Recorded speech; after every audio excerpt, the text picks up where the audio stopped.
என்னோட லைஃப்பில் வந்து நான் நிறைய ஆர்டிஸ்டோட ஒர்க் பண்ணியிருக்கேன். இப்போ படங்களெல்லாம் பண்ணும்போது சிம்ரனோட ஒர்க் பண்ணியிருக்கேன், மற்ற ஆர்டிஸ்டுகளோட எல்லாம் ஒர்க் பண்ணியிருக்கேன், சதாவோட ஒர்க் பண்ணேன், எல்லாரோடையும் ஒர்க் பண்ணியிருக்கேன். ஆனால் வந்து எனக்கு வந்து ரொம்ப ஒரு நெருக்கமான ஒரு என்ன சொல்கிறது, ஒரு தோழி, ஒரு மகள், அந்த ஒரு ஃபீலில் வந்து இதெல்லாம் தாண்டி ஒரு ஃபீல் எனக்கு அவன் மேலே இருக்கு.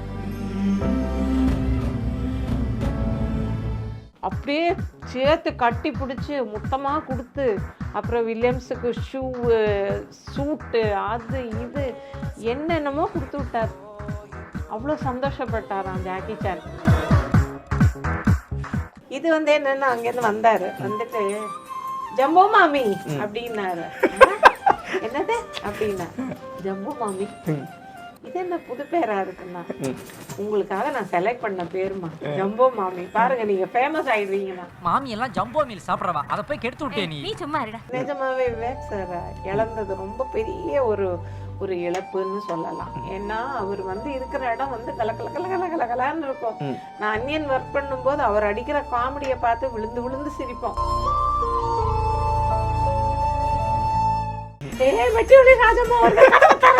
அப்படின்னாங்க. என்ன கோயிலுக்குள்ள இப்படி ஒரு வாய்ஸோட வெளில வராங்க. மெட்டியூலி ராஜம்மா வருது, ஐயரே கதவை தர அப்படின்னு உடனே அவரு இல்லை, இப்படி ராஜம்மா வாங்க வாங்க.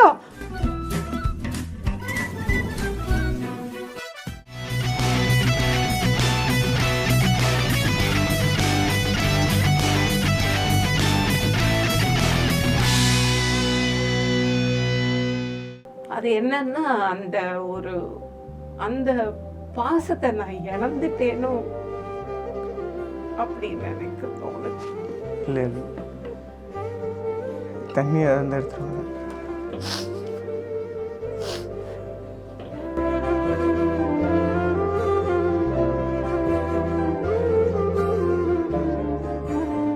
கண்டிப்பாம்மா. யார் இந்த இடத்துக்கு வந்தாலும் அவங்கள வந்து சிரிக்க வச்சு தான் நான் எல்லா இடத்துலையும் நான் மேக்ஸிமம் என்னால் முடிஞ்ச அளவு அதை சிரிக்க வச்சு அனுப்பிச்சு தான் பழக்கம். ஆனால் ஏதோ ஒரு இடத்துல அது தாண்டி எனக்கு என்ன பேசுறது அப்படின்றது வந்துட்டு, எனக்கு என் பையன் பற்றி கேட்டாலே நான் முதல்ல எனக்கு எமோஷனல் ஆகிடும். கண்டிப்பாக அது இன்டர்வியூ தாண்டி நீங்கள் சொன்ன இதே ஒரு சில வார்த்தைகள் வந்து நான் சும்மா ஒரு எக்ஸ்பீரியன்ஸ் மட்டும் உங்களை சொல்கிறேன். ஒரு பொண்ணு வந்து பேனர் வந்து இறந்து போச்சு அப்படின்ற மாதிரி ஒரு பொண்ணு, அவங்க பேர் வந்துட்டு சுபஸ்ரீன்னு ஒருத்தவங்க, அவங்க வீட்டில் தான் நான் குடியிருக்கேன். ஸோ அவங்க வந்து நீங்கள் சொன்ன அதே வார்த்தையை தான் என்கிட்ட வந்து சொன்னாங்க. அவங்களுக்கு வந்து இறந்ததுக்கப்புறம் அவங்களுக்கான செட்டில்மெண்ட் வரல, எதுவுமே வரல. ஆனால் ஒரு குழந்தைய தத்தெடுத்து ஒரு பையன் எடுத்து இப்போ வந்து வளர்த்துக்கிட்டு இருக்காங்க. அவங்க நான் டெய்லியும் பார்க்குறப்ப அம்மா வாங்க அப்படின்றது வந்து நான் அதை சொல்லிட்டே இருப்பேன். ஆனால் அவங்க பார்க்குறப்ப ஏதோ ஒரு நிமிஷம் என்னை பார்த்துட்டு போவாங்க. அதே வலியும் அதே வேதனையும் அதே இதை வந்து நான் இப்போ உங்கள் இதில் கண்ணில் வந்து பார்த்தாது ஏதோ ஒரு இடத்துல என்னையே அழுக வச்சிருச்சு அப்படின்னு கூட சொல்லலாம். அண்ட் வந்து பார்த்தீங்கன்னா, இது தாண்டி என்ன கேள்வி கேட்குறன்றது தெரிலப்பா, அது ஒரு மாதிரி எமோஷனல் ஆகிட்டு, சாரிம்மா. சரி. அண்ட் வந்து பார்த்தீங்கன்னா, இப்போ இவங்க நிறைய ஆர்டிஸ்ட் வந்துட்டு இருந்திருக்காங்க. பட் ஒரு சில காமெடி ஆர்டிஸ்ட்டோட இப்போது நான் உங்கள்கிட்ட வந்து ஒரு ட்ரான்ஸ்ஃபர்மேஷன் வந்து கேட்டேன். திடீர்னு ஒரு வில்லி பண்ணுறீங்க, திடீர்னு பார்த்தா ஒரு சென்டிமெண்ட்டான ஒரு அம்மா கேரக்டர் வந்து பண்ணுறீங்க, அண்ட் வந்து திடீர்னு பார்த்தா ஏதோ ஒரு இடத்துல டக்குன்னு ஒரு காமெடி பண்ணுறீங்க. இந்த வேரியேஷன்ஸ்லாம் எப்படி வந்துட்டு அது வந்து டேக்கிள் பண்ணுறீங்க? இந்த கான்ஃபிடென்ட் வந்துட்டு கே. பாலச்சந்தர் அவர்கள் கொடுத்ததோ அப்படின்றது நான் வந்துட்டு கேட்குறேன். நான் ஒரு அப்பான்னு தான் கூப்பிடுவேன் பாலச்சந்தர் அப்பாவை. என்னன்னா, காலையில் நான் 8 மணிக்கெல்லாம் என்ட்ரி ஆகிடுவேன். எந்த செட்டாக இருந்தாலும் 8க்குள்ளே என்ட்ரி ஆகிடுவேன் நான். அப்போது ஈசிஆரில் நடக்குது, ஸ்னேஹா ஹவுஸில் ஷூட்டிங் நடக்குது. காலையில் நான் கரெக்டாக மணி 8:10 ஆயிடுச்சு அன்னைக்கு. டிராஃபிக்கில் உள்ளே போகிறேன், என்ன பண்ணிட்டாங்க பார்த்தா அவர் ஷார்ட் எடுத்துக்கிட்டு இருக்காரு. ஐயோ அப்பா வந்துட்டாரா அப்படி சொல்லி கடகடான்னு போயிட்டு என்ன பண்ணேன், டபக்குன்னு காலில் விழுந்து அவரை கும்பிட்டுட்டு கடகடான்னு உள்ளே போயிட்டேன். உள்ளே போனோடனே நான் விழுந்ததும் அவர் கவனிச்சாரான்னு தெரியல. திரும்பி பார்த்தாரு, நான் அதுக்குள்ளே போயிட்டேன். சாயந்தரம் 6 மணி வரைக்கும் சும்மா உட்காந்துருக்கேன் ரூமில். 6 மணிக்கு மேலே தான் என்னை பார்க்குறாரு. பார்த்தோன்னே, ஐயோ சாந்தி நீ காலையில் வந்தே இல்லைம்மா, காலைல நீ தான் டொப்புன்னு விழுந்துட்டு போன இல்லை அப்படின்னாரு. ஆமாம், இருமா இவனுக்காதம்மா ஷார்ட் எடுத்துட்டு இருக்கேன்னு சொல்லிட்டு அவரை சொல்லி திட்டிட்டு, உடனே ஷார்ட்டை மாற்று, அவன் உட்கார சொல்லு 10 நிமிஷம் எடுக்கலாம்னு சொல்லி என்னை வச்சு எடுத்தார். 3வது ஷார்ட்லேயே வந்து எனக்கு ஓகே சொன்னார். ரொம்ப சந்தோஷமாக இருந்தது. எனக்கு அவர் சொன்ன விஷயம் வந்து என்னென்னா, ஒரு பொது மேடையில் அவர் என்னை பார்த்து சொன்ன விஷயம், she is the role model இன்னைக்கு ஜென்ரேஷனுக்கு, she is the role model அப்படின்னாரு. என்னன்னா கால் போய் தொட்டு வணங்குறது பெரியவங்கள, அதெல்லாம் அப்பா அம்மா சொல்லி கொடுக்குற பாடம். வணங்குறது. இன்னொன்று, கால் மேலே கால் போட்டு உட்கார்றது. சிலவங்க மாடர்னாக இருக்கவங்க எல்லாம் கால் மேலே கால் போட்டு, எங்கள் கால் மேலே தான் நாங்கள் கால் போடுறோம். அது ஒரு சில மரியாதைகள் இருக்கு அந்த விஷயத்துல, அதை தவறா சொல்லலை நான். ஒரு சில மரியாதைகள் இப்ப பெரியவங்களை பார்க்கும்போது வந்து அந்த கால் மேல கால் போட்டு உட்கார்றது அப்படிங்கிற ஒரு விஷயங்கள் இந்த மாதிரி. இன்னொன்னு, நம்மளால எதையும் செய்ய முடியும் அப்படின்னு தான் கடவுள் நம்மளை இதுக்குள்ள கொண்டு வந்திருக்காரு. கண்டிப்பா, புரியுதா? அதனால எதை தூக்கி போட்டா நம்ம வந்து அதை பிடிச்சிக்கிட்டு நம்மளால பண்ண முடியும் அப்படிங்கிற ஒரு விஷயத்துல தான். நான் இப்ப ரீசெண்டா தான் கொஞ்சம் காமெடி பண்ண ஆரம்பிச்சேன். அது நானா கிரியேட் பண்ணிக்கிட்ட ஒரு விஷயம். சந்திரலேகால வந்து நானும் சந்தியாவும் அவளுக்கும் எனக்கும் அடிக்கடி மோதும், சீன்ல மோதும் போது அந்த காமெடியா நான் டைவர்ட் பண்ணிக்கிட்டேன். அதை அப்படியே கன்வெர்ட் பண்ணி நான் அதுல அப்படியே போனதுனால சந்திரலேகாவில இருந்து நான் விலகுனதுக்கு அப்புறம் எல்லாரும் என்ன கேட்டாங்க, ஏமா வந்துட்டீங்க, ஐயோ சூப்பரா இருந்ததுமா, நீங்க ஏமா பண்ணல அப்படின்னாங்க. அந்த மாதிரி ஒரு சில விஷயம் அதுவும் மனசுல நின்றுச்சு பாருங்க மக்கள்.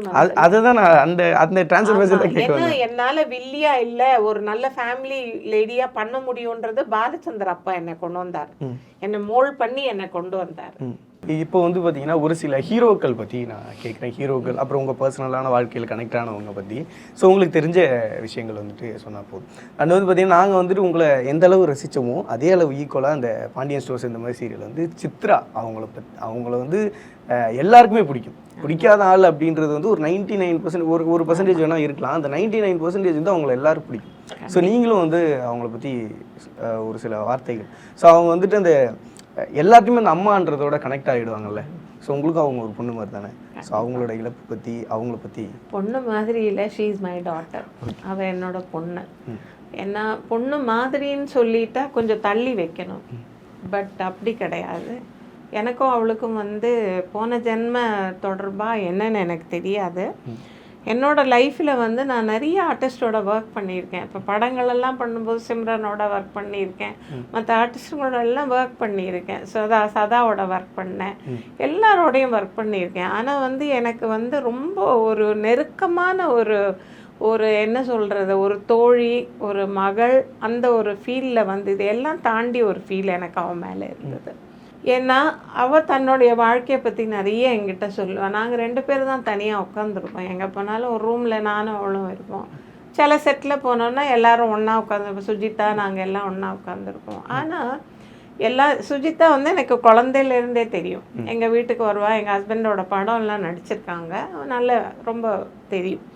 ஆனாலும் இதையெல்லாம் கடந்து எனக்கு அவள் மேலே ஒரு பாசம், ஒரு அன்பு. ஏன்னா அவளோட சின்ன வயசுலேருந்தே அவள் ரொம்ப கஷ்டப்பட்டு அவள் போலீஸ் டிபார்ட்மெண்ட்டில் வரணும்னு நினச்ச ஒரு எய்ம் இருந்தது. அது அவளால் வர முடியல.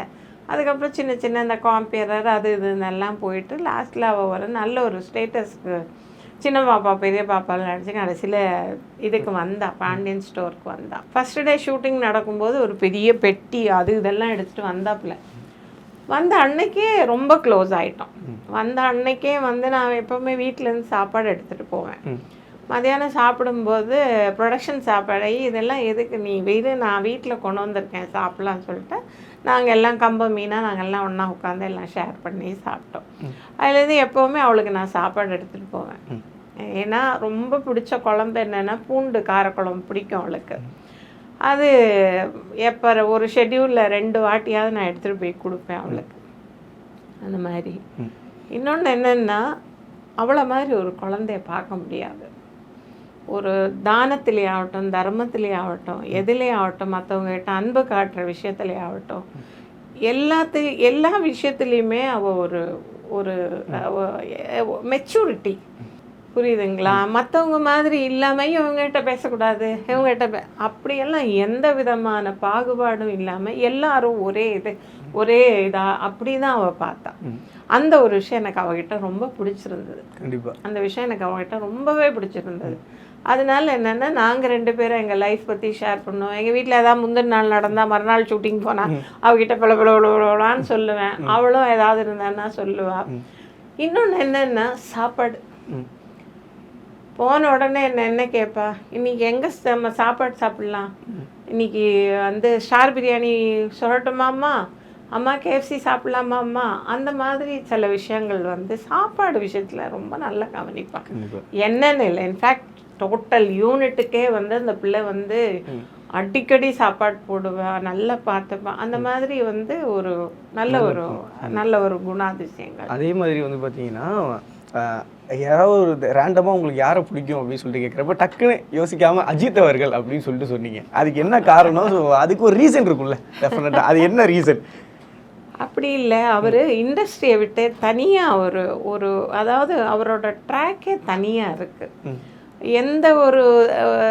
எந்த ஒரு இதுக்குமே அவர் ஜாயின்ட் ஆக மாட்டேங்கிறார். பார்த்தீங்கன்னாக்கா ஒரு கட்சி ஆகட்டும் இல்லை நார்மல் இதாகட்டும், எதுலேயுமே வந்து அவர் ஒரு தனித்துவமாகவே வாழ்ந்துட்டுருக்கார். புரியுதுங்களா? அவரோட லைஃப் அச்சீவ்மெண்ட் என்னன்னா, அவரோட லைஃப்பில் இண்டஸ்ட்ரியில் அவரோட அந்த யங் ஏஜ் தாண்டுற வரைக்கும் பார்த்தீங்கன்னா எல்லாம் அப்படியே இருந்தார்.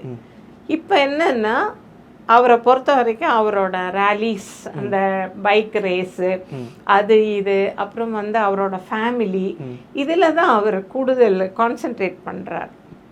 நிறைய பேர் அந்த மாதிரி இல்லை.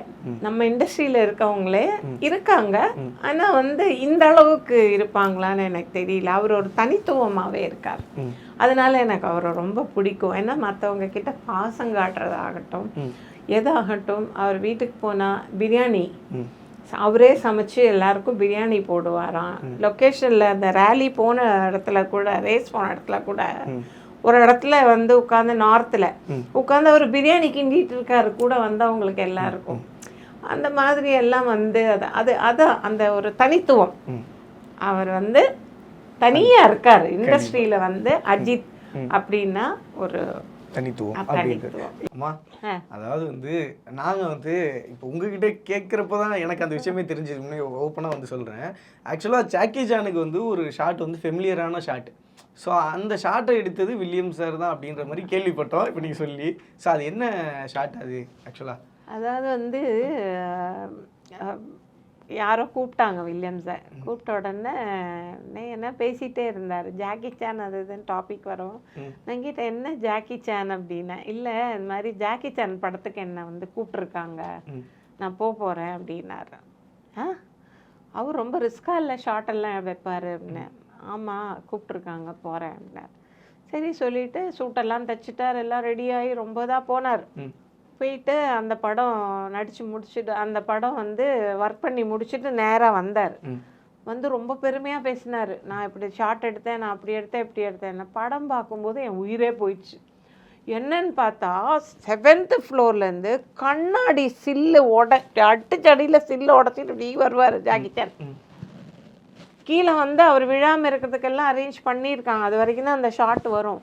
மேலேருந்து வில்லியம்ஸ் விழுந்தது தான் எனக்கு உயிரே போயிடுச்சு. அதை யாரோ எடுத்துட்டாங்க, வேற வீடியோ எடுத்துட்டாங்க. வீடியோ எடுத்து வந்து இவர் அதையும் எடுத்துகிட்டு வந்து என்னை கொஞ்சம் காட்டினார். பாருடி நான் இப்படி பண்ணேன் அப்படின்னாரு. நான் சொன்னேன் இனிமேல் இந்த மாதிரி வேலைக்கெல்லாம் நீங்கள் போகாதீங்கண்ணா. அந்த மாதிரி அதுக்கப்புறம் ஜாக்கி சானை அந்த ஷாட்டு முடித்த உடனே வில்லியம்ஸை வந்து ஒரே டேக்கில் ஓகே ஆயிடுச்சு. அப்படியே சேர்த்து கட்டி பிடிச்சி மொத்தமாக கொடுத்து, அப்புறம் வில்லியம்ஸுக்கு ஷூவு, சூட்டு, அது இது என்னென்னமோ கொடுத்து விட்டார். அவ்வளோ சந்தோஷப்பட்டாராம் ஜாக்கி சான். இந்த மாதிரி ஒரு கேமராமேனை நான் பார்த்ததே கிடையாது. எங்கள் சைடில் இருக்காங்க இந்த மாதிரிலாம் பண்ணுறதுக்கு, ஆனால் இட்ஸ் இஸ் வண்டர். அந்த மேலேருந்து ஒரே டேக்கில் ஓகே ஆனது பெரிய விஷயம். அண்ட் வந்து பார்த்தீங்கன்னா அவரோட லைஃப் ஜேர்னியே எடுத்து பார்த்தீங்கன்னா அந்த ஷாட்டு தான் அவரோட லைஃபே வந்துட்டு சேஞ்ச் பண்ணும். ஸோ அதை வந்து நம்மளோட வில்லியம் சார் பண்ணியிருக்காங்கன்ட்டு நான் தெரியப்படுத்துறதே எனக்கு வந்து மிகப்பெரிய ஒரு. அவர் நிறைய விஷயம் பண்ணுவார், நிறைய விஷயம். இந்த செட்லலாம் நம்ம போனோன்னா உள்ளே விட மாட்டாங்க என்னெல்லாம்.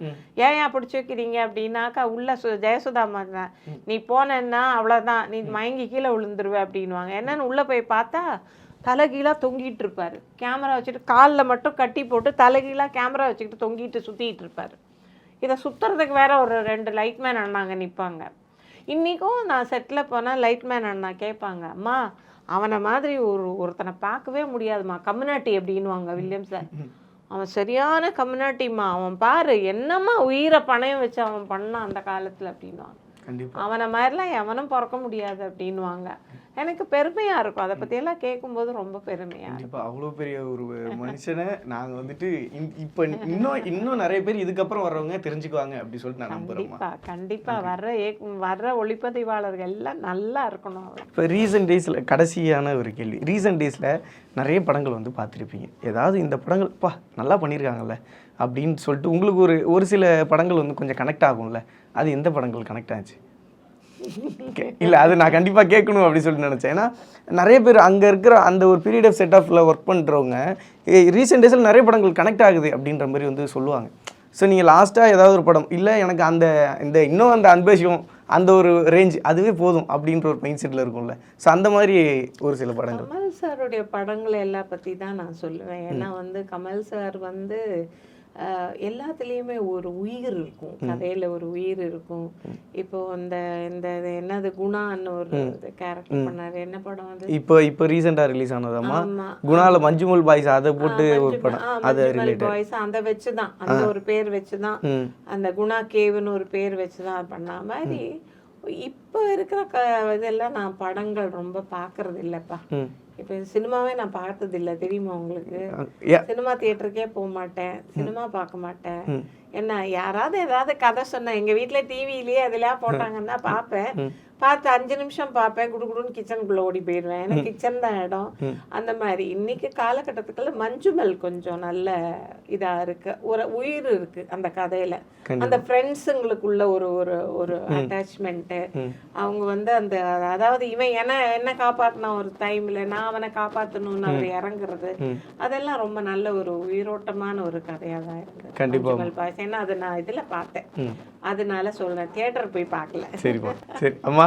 ஸோ அடுத்ததாக ஃபைனலாக ஒரு கேள்வின்னு சொல்லிட்டேன், இருந்தாலும் ஒரு ஆடியன்ஸ்டேருந்து ஒரு கேள்வி வந்ததுனால, இந்த அன்னியன் படம் வந்து எல்லாருக்கும் ரொம்ப ஃபேவரட் அப்படின்னு கூட சொல்லலாம். அதில் இந்த விவேக் சார் ஆகட்டும், விக்ரம் சார் ஆகட்டும், எல்லாரும் ஒரு பர்ஃபார்மன்ஸ், நீங்கள் எல்லாரும் சேர்ந்து அந்த ட்ரெயின் சீட்டில் ஒன்று பண்ணியிருப்பீங்க.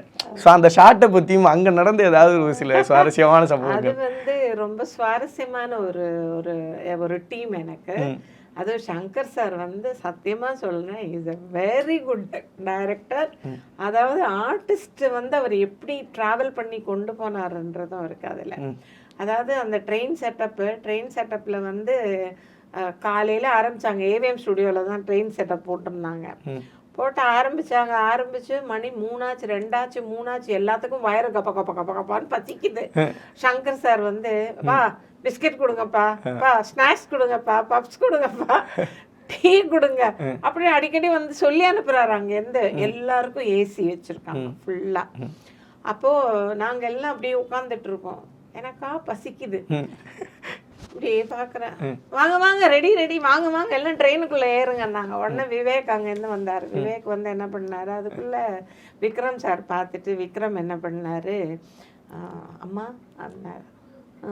அப்படின்னு பசிக்குதா அப்படின்னு சொன்ன உடனே அவரு ஒரு நிமிஷம் அப்படின்னாரு. அவர் அசிஸ்டண்ட்டை கூப்பிட்டுட்டு டேய் போய் ஸ்பிரில் நான் கலக்கி எடுத்துட்டு வா, நாளைக்கு காலைல வரைக்கும் பசிக்காம இருக்கும் அதை குடிச்சா.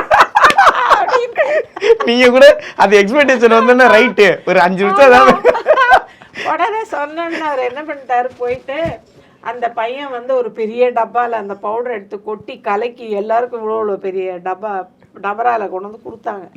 எல்லாம் குடிச்சதுதான் தெரியும், பசி எங்க போச்சுன்னே தெரியல. அப்புறம் உட்காந்து அதுக்கப்புறம் இவர் என்ன பண்ணாரு, திடீர்னு விவேக் சார் நிஜமாவே விவேக் சார் இழந்தது ரொம்ப பெரிய ஒரு இழப்புன்னு சொல்லலாம். ஏன்னா அவர் இருக்கிற இடம் கலகலன்னு இருக்கும். நான் அன்னியன் ஒர்க் பண்ணும்போது அவர் அடிக்கிற காமெடியை பார்த்து விழுந்து சிரிப்போம். அந்த அளவுக்கு ஒரு இதா இருந்தவர், ரொம்ப மிஸ்ஸிங், அவரு மிஸ்ஸிங். இது என்னன்னா அங்கேருந்து வந்தாரு, வந்துட்டு ஜம்போ மாமி அப்படின்னாரு. என்னது அப்படின்னா, ஜம்போ மாமி இது என்ன புது பேரா இருக்குன்னா, உங்களுக்காக நான் செலக்ட் பண்ண பேருமா ஜம்போ மாமி. பாருங்க நீங்க ஃபேமஸ் ஆயிடுவீங்கண்ணா. மாமி எல்லாம் ஜம்போ மீல் சாப்பிடுறவா அதை போய் கெடுத்து விட்டே நீ சும்மா இருடா. கண்டிப்பா நான் இதை முடிச்சு கேரளா ஷூட்டிங் போறேன். இந்த படம் ரிலீஸ் ஆன டைம்ல அங்க இருக்க ஜம்போ மாமி போகணும், ஜம்போ மாமி போகணும் அப்படின்னானுங்க. அட பாவி மனுஷா, என்ன இப்படி ஜம்போ மாமி ஆக்கிட்டாரு இவரு அப்படின்னா ஒரு செட்ல பார்த்தப்ப கேட்டேன். நல்ல பேர் வச்சீங்க எனக்கு. எங்க கேரளா பக்கம் போனா கேரளால எல்லாம் விக்ரம் சார் படம் ரொம்ப ஃபேமஸ். அந்த காலில் பயங்கர டைஹார்ட் ஃபேன்ஸ் அங்க இருக்கவங்க எல்லாம். அப்புறம் சொல்லி சிரிச்சோம். அப்படிதான். அதனால அது ரொம்ப ஃபேமஸான ஒரு ஒரு விஷயம் அது. ஆனா அந்த அந்த அந்த சீன்ல எல்லாருமே செம்ம டீம், செம்ம டீம். எல்லாருமே சதாவாகட்டும், ஸ்ரீரஞ்சினி ஆகட்டும், விக்ரம் சார் ஆகட்டும், வேணு சார் ஆகட்டும். காலையில அங்க அவுட்டோர்ல போய் இறக்கி விட்டோன்னு சங்கர் சார் உட்கார்ந்துருப்பாரு லாபியில ஹோட்டல்ல. என்ன இன்னைக்கு எத்தனை கோயிலுக்கு போறது ஐடியா அப்படின்னு கேட்டாரு. கோயிலா? ஷூட்டிங் இல்லையா அப்படின்னு. ஷூட்டிங் இல்ல, 2 நாளைக்கு கார் நிக்குது வெளியில, கிளம்புங்க அப்படின்னாரு. எங்க? அதான் கோயில் கோயிலா சுத்துவீங்கல்ல, போங்க அப்படின்றாரு. எங்க போனாலும் நான் கோயிலுக்கு போவேன். அவருக்கு நல்லா தெரிஞ்சு வச்சுக்கிட்டு அவர் சொன்ன விஷயம். அப்புறம் வேணு சார் நானும் தஞ்சாவூர் பெரிய கோயில் இருக்குல்ல, தஞ்சை பெரிய கோயில், அங்க போனா மணி ஆயிடுச்சு, 11:30 மணி ஆயிடுச்சு. கரெக்டா கதவை போட்டு போய் அந்த பூக்காரம்மா என்ன பார்த்தோன்னே, மெட்டிவலி ராஜம்மா அப்படின்னாங்க. என்ன கோயிலுக்குள்ள இப்படி ஒரு வாய்ஸோட வெளில வராங்க? மெட்டிவலி ராஜம்மா வருது, ஐயரே கதவை தர அப்படின்னு. உடனே அவரு இல்ல இப்படி ராஜம்மா வாங்க வாங்க அப்படின்னாரு. போய் கதவை திறந்து விட்ட உடனே டப்புக்குன்னு உள்ள போயிட்டோம். கேட்ட மூடிட்டாங்க, கேட்ட மூட்டை. அதுக்கப்புறம் யாரும் உள்ள வர முடியாது, கேட்ட மூட்டை. நாங்க 3 பேர் மட்டும்தான், நானு, ஸ்ரீரஞ்சனி, நெடுமுடி வேணும் சார். அவர் இறந்துட்டாரு. அப்புறம் போய் உள்ள போய் அந்த 1008 லிங்கத்தையும் பார்த்து எல்லாம் ஒவ்வொரு இடத்துலயும் ஒவ்வொரு கதை சொல்லி எங்களுக்கு வெளியில வரும்போது மணி 1:30. சரி, அப்புறம் ஆளுக்கு அவர் கையில கொஞ்சம் காசை கொடுத்துட்டு, ரொம்ப நன்றி ஐயா, என்ன இந்த அம்மா இந்த கோயிலுக்குள்ள காலடி எடுத்து வைக்க நாங்க ரொம்ப கொடுத்து வச்சுக்கணும் சார், எவ்வளோ பெரிய மனுஷி அவங்க அப்படின்னாரு. ஐயோ சாமி, கோயில்ல முன்னாடி சாமி முன்னாடி இதெல்லாம் சொல்லாதீங்க, எனக்கு அது பிடிக்காதுன்னா. சாதாரண ஒரு மனுஷி தான், நான் எதுவும் கிடையாது. அவங்க கோயில தரிசனம் பண்ணோன்னு சொன்னாங்க, அதான் கூட்டிட்டு வந்தேன். நல்ல வேளை பகவானா இருந்து நீங்க தான் எங்களுக்கு எல்லாருக்கும் எல்லாம் சொன்னீங்க, ரொம்ப சந்தோஷம். இந்த மாதிரி நிறைய அனுபவங்கள் எனக்கு அதுல அந்நியன் மூலியமா கிடைச்சு. எல்லாருமே ரொம்ப சூப்பர் ஆர்டிஸ்ட். அவ்வளோ ஒரு ஒரு என் ஹஸ்பண்ட் அப்பதான் இறந்தார். அந்த டைம்ல நான் பூ பொட்டு எதுவுமே வைக்காம போனோன்னு எல்லாருமே அழுதாங்க. சங்கர் சார் உள்பட என்னை பார்த்து அம்மாவை கூப்பிட்டு போய் முதல்ல மஞ்சள் கலர் பட்டுப்புடையை கட்டி நெத்தியில நாமம் போட்டு கூட்டு வா அப்படின்ட்டார். அதுக்கப்புறம் தான் என்னை பார்த்தாரே அவரு. அது வரைக்கும் அவர் என்னை முகத்தையே பார்க்கல. விவேக் சார் அழுதுட்டார், என்னை கட்டி பிடிச்சி அழுதார். அம்மா என்ன உங்களை இப்படி பார்க்க எனக்கு பிடிக்கலம்மா அப்படின்ட்டார். அந்த மாதிரி ரொம்ப, அதாவது அந்த டீம்ல நான் ஒர்க் பண்ணும்போது ரொம்ப சந்தோஷமா ஒர்க் பண்ணேன். 20 நாள் கால் ஷீட்ல 10 நாள் தான் ஒர்க் பண்ணியிருப்பேன். என் ஹஸ்பண்ட் இறந்த டைம்ல சங்கர் சார் ஆகட்டும், அந்த டீமை எல்லாருமே ரொம்ப நல்லா பார்த்துக்கிட்டாங்கப்பா, சும்மா சொல்லக்கூடாது. கண்டிப்பாக அந்த டயத்தில் நிறைய விஷயங்கள் பார்த்துக்கிட்டாங்க அப்படின்றே பெரிய விஷயம். அண்ட் அது நான் சொன்னேன்னா, என்னதான் அந்த சீரியல் அது இது போனாலும் அவங்க அந்த அந்த அந்த பூக்கடை அம்மா எப்படி கூப்பிட்டாங்கன்றத ஒன்று பண்ணாங்க பார்த்தியா, ஸ்டன்னுடு சீரியஸாக. அது அப்படியே இருந்தது. இந்த ஃபைனல் கேள்வி நான் போயிட்டேன். இருந்தாலும் ஒரு லாஸ்ட்டாக ஒன்று மட்டும் கேட்டு தெரிஞ்சுக்கிறேன் பையனுக்காக. என்னன்னா, இப்போ இதே மாதிரி இப்போ பொதுவெளியில் போகிறப்ப நிறைய நடக்கும். இப்போ நீங்கள் சொன்னீங்கல்ல, அந்த பூக்கரகாரமாக அந்த கதையை திறங்க அப்படின்ட்டு, இதே மாதிரி உங்களை பார்த்தோன்னு ஒரு சில பேர் ரியாக்ஷன் ஏதாவது ஒன்று கொடுத்து ஏதாவது ஒன்று பேசியிருப்பாங்க மோஸ்ட் ஃபன்னாக. அது அப்போ அந்த மெட்டிவலி டைமில் தான் என்ன பார்த்தேன். இப்போ இந்த சீரியல் பண்ணுறேன்ல, புது வசந்தம்னு ஒரு சீரியல் பண்ணுறேன், அதுலேயே கொஞ்சம் வில்லி கேரக்டர் தான். அவங்க என்ன பண்ணுவாங்க, எங்கே போனாலும் இப்போ இருக்கவங்க எல்லாம் கொஞ்சம் நல்ல ஒரு இதாக இருக்காங்க, கேட்குற கேள்வி எல்லாம் கொஞ்சம் இதாக இருக்கும். அப்பெல்லாம் அப்படி இல்லை. மெட்டிவலி டைம்ல எல்லாம் என்ன பண்ணுவாங்கன்னா, ஐயோ இது வருதே ஏம்மா ராட்சசி பிரம்ம ராட்சசின்னுவாங்க. என்ன இப்படியே சொல்லுவாங்க. ஐயோ அது பாரு, அது கொடுமைக்கார பொம்பளை போகுது, அந்த ராஜம் போகுது பாரு அப்படின்னுவாங்க. ஒரு நாள் கோயில்ல ஷூட்டிங் நடக்கும்போது ஒருத்தர் என்ன முடி கொட்டிட்டாரு. சரோ சண்டை போட்டு, என்ன நீங்க அம்மாவை கொட்டுறீங்க அப்படின்னு சண்டைக்கு போயிட்டான்.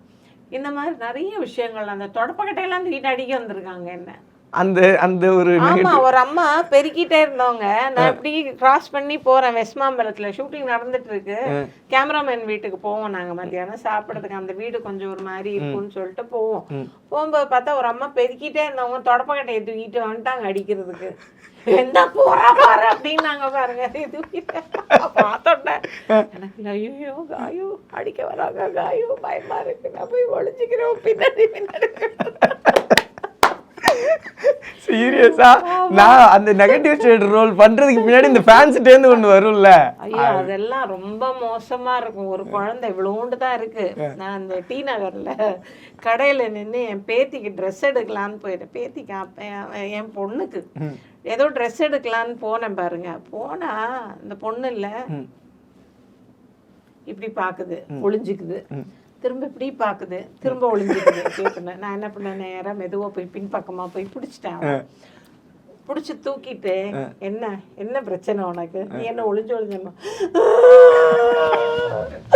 அம்மா இது என்ன அடிக்க போதுமா பயமா இருக்குது அப்படின்னுச்சு. அடி பாவி நான் அடிக்க மாட்டேன். அவங்க அம்மா ஐயோ பாவம் அவங்க ரொம்ப நல்லவங்க போல இருக்கு, நீ ஏண்டி இப்படி பயப்படுற அவங்கள பார்த்து அப்படின்னு. அப்புறம் அவளுக்கு அங்கேருந்து ஒரு ட்ரெஸ் எல்லாம் வாங்கி கொடுத்துட்டு வந்தேன் நான். இந்த மாதிரி அந்த சீரியல் ஆகப்பட்டது அந்த அளவுக்கு மக்கள் வந்து இப்போ என்னோட இன்டர்வியூ பார்க்கும்போது நிறைய பேர் என்ன கேட்குற கேள்வி, லைஃப்ல இவ்வளோ நீங்க அவஸ்தைப்பட்டு இவ்வளோ வந்திருக்கிற விஷயமே எங்களுக்கு தெரியாது, இன்னைக்கு தான் நாங்கள் ரியலைஸ் பண்றோம். கண்டிப்பா கண்டிப்பா நாங்கள் எல்லா ஆர்டிஸ்ட் பின்னாடி இப்போ நிறைய பேர் சொல்லுவாங்க நான் எல்லாம் அழுகிறவங்க தான்ப்பா ரொம்ப பெயின்ஃபுல், அப்படிலாம் கிடையாது. சிரிக்கிறவங்க தான் மோஸ்ட்லி பெயினை உள்ள வச்சுட்டு வெளியில வந்துட்டு இப்போ சந்தோஷமா இருக்கிறாங்க. அதுதான்ப்பா நம்மளை படைச்ச கடவுள் வந்து நம்மளால முடிஞ்சதா ஒரு 10 ரூபாய்க்கு சாப்பாடு வாங்கி யாருக்கா 10 பேருக்கு கொடுத்தோம்னா அந்த வயர் ரொம்பி நம்மளை வாழ்த்தினாலே போதும். அதையும் நம்ம வந்து பெருமையா பேசக்கூடாது, நான் இன்னைக்கு 10 பேருக்கு சாப்பாடு போட்டேன் அப்படின்னு நம்ம சொல்லக்கூடாது. அது நம்மளா மனசறிஞ்சு நம்ம செய்யற ஒரு புண்ணியம். அது நம்ம மூதாதையர்களுக்கு போகட்டும், நம்ம பிதர்களுக்கு போகட்டும் அப்படின்ட்டு இந்த மாதிரி நிறைய விஷயங்கள் இருக்கு. இன்னைக்கு ஆக்சுவலி உங்க சேனலுக்கு வந்து நான் இவ்வளோ பேசியிருக்கேன், இது டிஃப்ரெண்ட்டாக இருக்கு. எனக்கு இந்த அனுபவம் வந்து ரொம்ப டிஃப்ரெண்ட். கண்டிப்பாக நான் கேட்ட கேள்வியிலே லாஸ்ட் ஒரு 2 கேள்வி கேட்டேன். எனக்கு சத்தியமாக சீரியஸாக ரொம்ப சந்தோஷமா. ஏன்னா நம்ம வந்து இந்த சின்ன பிள்ளையா இருக்கிறப்ப நம்மளாம் அம்மாட்ட சொல்லிட்டு அம்மா என்னம்மா சீரியல் பார்த்துட்டு சாப்பாடு போடுங்கம்மா அப்படின்லாம் சொல்லுவோம். ஆனால் ஒரு சில கேரக்டரில் வந்து பார்ப்போம், பட் அதை லைவாக பார்க்குறதும் உங்களை சிரிக்க வச்சு பார்த்ததுல தான் எனக்கு பயங்கரமான ஒரு சந்தோஷம். இது போதுண்டா அப்படின்ற ஒரு மைண்ட் செட் மட்டும் எப்போவுமே வந்துட்டு இருக்கு. ஆனால் இதே அன்பும் இதே பாசம் இதே வந்து மக்கள்கிட்டேருந்து இருக்க அவங்கள்ட்ட அவங்க வந்து எதிர்பார்க்குற விஷயங்கள் எல்லாமே உங்களுக்கு இன்னும் நிறைய வந்துக்கிட்டே இருக்கும். உங்களோட ஆசீர்வாதம் பையனா எனக்கு வந்துட்டு இருக்கும் அப்படின்னு சொல்லிட்டு நம்புகிறேன். அண்ட் வந்து மக்களுக்கு ஏதாவது ஒரு விஷயம் சொல்லணும் அப்படின்னா என்ன சொல்ல விரும்புகிறீங்க? இன்னைக்கு வந்து என்னை அழைச்ச இந்த ஜெம் டிவி நேயர்கள் அனைவருக்கும் நான் சொல்லிக்கொள்கிற விஷயம் என்னென்னா, என்னை அழ வச்சும் பார்த்தாங்க, என்னை சிரிக்க வச்சும் பார்த்துட்டாங்க. ஆமாம் கார்த்திக் வந்து என்னை அழ வச்சுட்டாரு, சிரிக்க வச்சுட்டாரு, எல்லாமே பண்ணிட்டாங்க. நான் ரொம்ப இடையில சோகப்பட்டாலும் இப்போ நான் சந்தோஷமாக தான் நான் கிளம்ப போகிறேன். உங்களுக்கெல்லாம் ஜெம் டிவி நேயர்களுக்கெல்லாம் நான் சொல்லிக்க விரும்புகிறது என்னன்னா, எங்களா பாருங்கள், உங்களில் ஒருத்தியாக பாருங்கள். நீங்கள் இல்லைன்னா நாங்கள் கிடையாது, உங்களால் தான் எங்களுடைய வாழ்க்கை. நீங்கள் எல்லாம் ஆதரிக்க போகிறதுனால தான் எங்களை மாதிரி கலைஞர்கள் இந்த உலகத்தில் வாழ முடியும், வாழ வைக்கணும். அதுதான் உங்ககிட்ட எல்லார்கிட்டையும் நான் கேட்டுக்கிற ஒரு விஷயம். சில தாய்மார்கள் வந்து கணவனை இழந்தவர்களோ இல்லை வந்து பிரச்சனையால் வாழப்படுற எல்லா தாய்மார்களுக்கும் நான் சொல்லிக்கிற ஒரு விஷயம், தன்னம்பிக்கையோடு வாழுங்க. எல்லாமே நம்ம கடந்து போனோன்னா தான் நம்மளோட வாழ்க்கையை பார்க்க முடியும். அல்லாமல் வந்து இதில் நம்ம நின்றுட்டோம், ஐயோ நம்ம வாழ்க்கை நின்று போச்சு, கணவனை இழந்தவர்களோ விட்டுட்டு ஓடி போனவங்களோ யாராக இருந்தாலும் நம்பிக்கை இழக்காதீங்க, நம்பிக்கையோடு வாழுங்க. என்னுடைய இது ஒரு விஷயந்தான் என்னால் சொல்ல முடியும். ஏன்னா நம்பிக்கைன்ற ஒரு வார்த்தையினால தான் தன்னம்பிக்கையோடு நான் வாழ்ந்துக்கிட்டு இருக்கேன். என்ன மாதிரி தாய்மார்கள் எல்லாரும் தன்னம்பிக்கையோடும் நம்பிக்கையோடையும் எதையும் தாண்டி போக முடியும், இதுவும் கடந்து போகும் அப்படின்னு நினச்சி வாழ பழங்க. தெய்வத்தை நம்புங்க, கண்டிப்பாக தெய்வம் ஒரு நேரம் இல்லை ஒரு நேரம் நம்மளை காப்பாற்றும். அதை தான் உங்கள் எல்லாருக்குமே என்ன பொதுவாகவே மக்கள் எல்லாருக்கும் நான் சொல்லிக்க விரும்புகிறது ஒரு விஷயந்தான். அதனால் எல்லாருமே எங்களை வாழ்த்துங்க, எங்களுக்காக வந்து நீங்கள் இது பண்ணணும், எங்களுக்கு துணை இருக்கணும். அதை ஒன்று மட்டும் கேட்டுட்டு நன்றி, வணக்கம். நன்றிம்மா, நன்றி. நிறைய விஷயங்கள் வந்துட்டு உங்ககிட்டேருந்து கேட்டு தெரிஞ்சுக்கிட்டு ஒரு ஆக்டர் அவங்களோட ஆக்ட்ரஸ் அப்படின்னு சொல்லிட்டு பார்க்குறவங்களோட லைஃப் எப்படி இருக்கும் அப்படின்றத நான் தெரிஞ்சுக்கிட்டேன். உங்களை ஏதோ ஒரு இடத்துல சிரிக்க வச்சதில் மிகப்பெரிய ஒரு சந்தோஷம். நான் நிறைய இன்டர்வியூ பண்ணியிருந்தாலும் உங்களோட இன்டர்வியூ தான் த மோஸ்ட் ஸ்பெஷல் அப்படின்றத நான் கடைசி வரையும் வந்துட்டு சொல்லுவேன் அப்படின்றத சொல்லிக்கிறேன். அண்ட் வந்துட்டு ஜெம் டிவிஸ் எல்லாருக்கும் இந்த வாரம் வந்துட்டு சூப்பரான செலிப்ரிட்டியை வந்து பார்த்தோம். அடுத்த வாரம் இன்னொரு செலிப்ரிட்டியோட வந்து சந்திக்கிறோம். நன்றி, வணக்கம்.